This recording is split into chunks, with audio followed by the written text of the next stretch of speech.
খ্রিস্ট ধর্মাবলম্বীদের সবচেয়ে বড় উৎসব বড়দিনকে ঘিরে চলছে শেষ সময় প্রস্তুতি।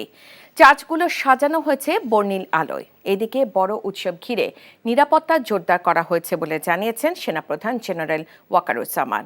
বড়দিন ও ইংরেজি নববর্ষ উদযাপন উপলক্ষে রাজধানী কাকরাইলের চার্চ পরিদর্শন শেষে তিনি একথা বলেন। আরও জানাচ্ছেন আবির আহমেদ।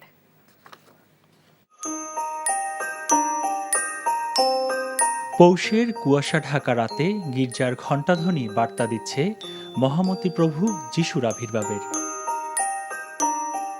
ধরণীকে পবিত্র করে আলো ছড়ায় বড়দিন।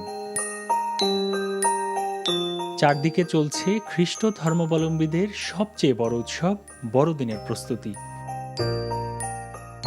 বাইবেলের অনুসারে বেথেলহেমে এক গোশালায় মাতা মেরির কোলে শান্তির বাতিঘর হয়ে পৃথিবীতে আবির্ভূত হয়েছিলেন মহামতি প্রভু যিশু।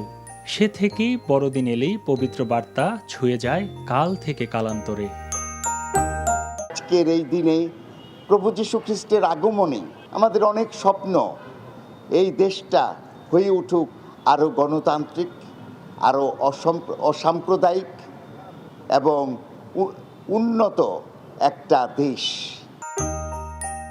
বড়দিনে চার্চের প্রার্থনা সুরে মুখরিত হয় চারদিক। আনুষ্ঠানিকতা শুরু হবার আগেই গির্জায় গির্জায় আসছেন ভক্তরা। পবিত্র বাইবেল পাঠে শুরু হবে মূল আনুষ্ঠানিকতা। সকল সম্প্রদায়ের ব্যক্তিবর্গ যেন নিজ নিজ ধর্মীয় উৎসব শান্তিপূর্ণভাবে উৎসাহ উদ্দীপনার সাথে উদযাপন করতে পারে সে বিষয়ে অন্যান্য আইন শৃঙ্খলা রক্ষাকারী বাহিনীর পাশাপাশি সেনাবাহিনীর সদস্যগণ নিরলসভাবে দায়িত্ব পালন করবে বলে আশ্বাস দেন সেনাপ্রধান। খ্রিস্টান সম্প্রদায়কে শুভেচ্ছা জানাচ্ছি। আপনারা নির্দ্বিধায় আপনাদের এই পরব উদযাপন করবেন।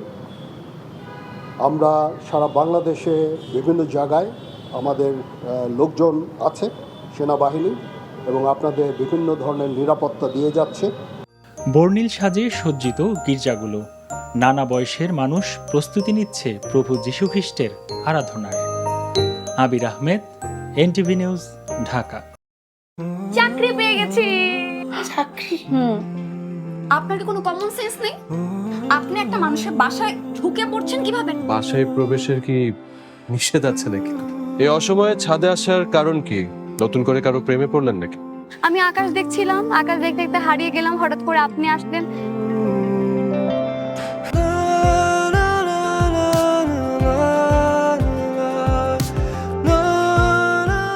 তুমি এখানে কেন?